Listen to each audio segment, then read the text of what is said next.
মোৰ অন্য এটি ভিডিঅ'লৈ আপোনালোকক স্বাগতম জনাইছোঁ।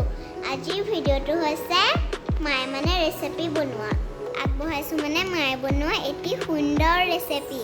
মায়ে বনালে জিকাৰ এখন টেঙা আঞ্জা আৰু মায়ে পাচলিৰ বাকলিবোৰো পেলাই নিদিয়ে। বাকলিবোৰো কিবা কিবি বনায় আৰু জিকা বাকলিৰো কি ধুনীয়া এটা চাটনি বনাইছিলে, খাই কি মজা লাগিছিলে।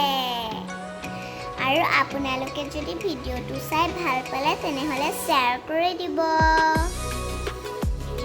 আজি মই বনাই দেখাবলৈ লোৱা ৰেচিপিটো হৈছে জিকাৰ এখন টেঙা আঞ্জা ৰেচিপি, যিটো মই মচুৰ দাইলৰ বৰ দি বনাইছোঁ।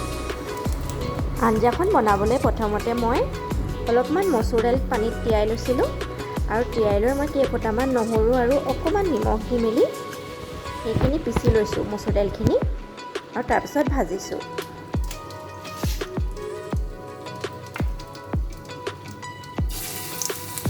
এতিয়া মই মচুৰ দাইলৰ বৰকেইটা ভাজি লওঁ।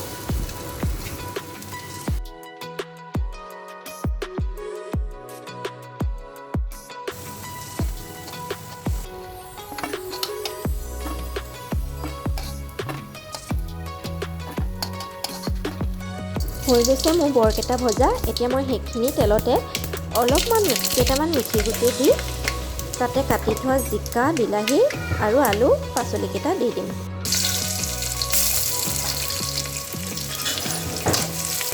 আৰু তেলখিনিত মই অলপমান পিঁয়াজ আৰু কেইটামান সৰিয়হো দি দিছোঁ।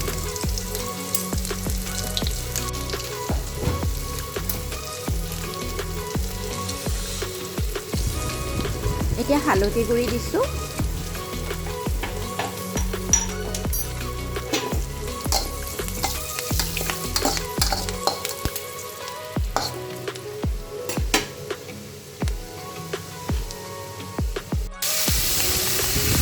আৰু ইয়াতে এতিয়া কাটি থোৱা পাচলিখিনি দি দিছোঁ।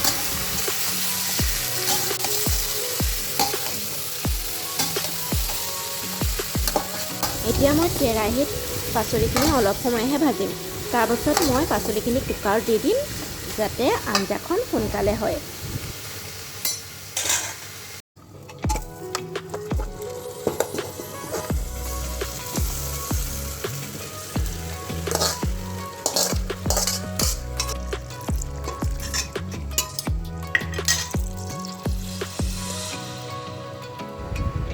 এতিয়া সোৱাদ অনুযায়ী নিমখ দিছোঁ।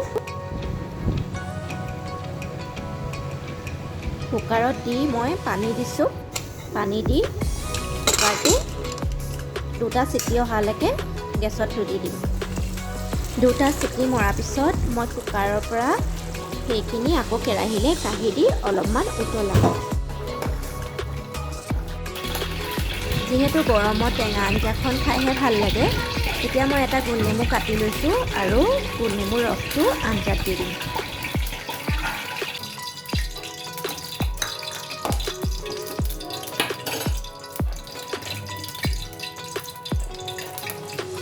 একেবাৰে শেষত আঞ্জাখন হ'বৰ সময়ত মচুৰ দালি বৰকেইটা আঞ্জাখনত মিলাই দিছোঁ। এয়া বনাই হৈ গ'ল গৰমত খাই ভাল লগা সুস্বাদু টেঙা আঞ্জাখন। মই গোটাই লৈছোঁ এটা চাটনি বনাবৰ বাবে। ইয়াত আছে জিকা বাকলি, মচুৰ দাইল, কেইফোটামান নহৰু আৰু কেইফোটামান তেঁতেলী। সেইটো আঞ্জাখনৰ বনাবৰ বাবে মই জিকা কাটিছিলোঁ আৰু জিকাৰ বাকলিখিনি থৈ দিছিলোঁ। এতিয়া মই বাকলিখিনিত অকণমান কেইটামান মচুৰ দাইল আৰু কেইফোটামান নহৰু দি জিকা বাকলিখিনি এখন চাটনি বনাম। তেলি কেইফোটা মই অকণমান গৰম পানীত ডুবাই থৈছিলোঁ। ডুবাই থৈ ৰসটো উলিয়াই তাতে মই মিলাই দিছোঁ আৰু অলপমান নিমখ দি দিছিলোঁ। এইখন চাটনি খাই খুবেই ভাল লাগে। আপোনালোকে হয়তো খাবও পাৰে। যদি যিসকলে খোৱা নাই খাই চাবচোন। একেবাৰে ধৰিব নোৱাৰি যে জিকা বাকলিৰ চাটনি বনাইছোঁ। আৰু আপোনালোকে জ্বলা যোনে যেনেকৈ খায় সেই পৰিমাণে জলকীয়া দিব পাৰে। মই অলপমান ভোট জলকীয়া দিছোঁ। তেঁতেলীখিনিত মই নামমাত্ৰ নিমখ দিছিলোঁ। এতিয়া সেয়েহে আৰু অকণমান নিমখ মিলাই দিছোঁ। হৈ গ'ল চাটনিকণ বনাই। ইয়াত আপোনালোকে আৰু সোৱাদ বঢ়াবৰ বাবে অলপমান ধনিয়া মিলাই দিব পাৰে। মই আগতে ধনিয়া দিছোঁ, মান ধনিয়া দি দিছোঁ, তেতিয়া সোৱাদটো আৰু ধুনীয়া হয়। মই আকৌ বনাই আছোঁ চিকেন, কিন্তু চিকেনৰ ৰেচিপিটো আজি নিদিওঁ, সেইটো বেলেগ এদিনা দিম। আজি আমাৰ ভাত সাজত আছিল মাংস আৰু জিকা বাকলি চাটনি আৰু বেচন দি বনোৱা ফ্ৰাই, বেঙেনা ফ্ৰাই, লগতে টেঙা আঞ্জা আৰু দালিবৰ, লগতে ভাত আৰু চালাড। আজি ভাত সাজ খাই বৰ ভাল লাগিলে। আপোনালোকেও জনাবচোন কেনেকুৱা পালে মাৰ ৰেচিপিটো চাই। হ'লেও ৰেচিপি দিলে ভাল পাবনে কমেণ্টত জনাবচোন। আজি ভিডিঅ'টো ইমানতে সামৰণি মাৰিলোঁ। আপোনালোকে ভাল পালেনে বাৰু চাই? হয়তো আপোনালোকেও বনাইছে, কিন্তু ময়ো দেখালোঁ আৰু মায়েনো কেনেকৈ বনায়। যদি ভিডিঅ'টো চাই ভাল পালে তেনেহ'লে লাইক কৰি দিব আৰু কমেণ্ট কৰি দিব আৰু চেনেলটো ছাবস্ক্ৰাইব কৰিবলৈ নাপাহৰিব। Bye bye.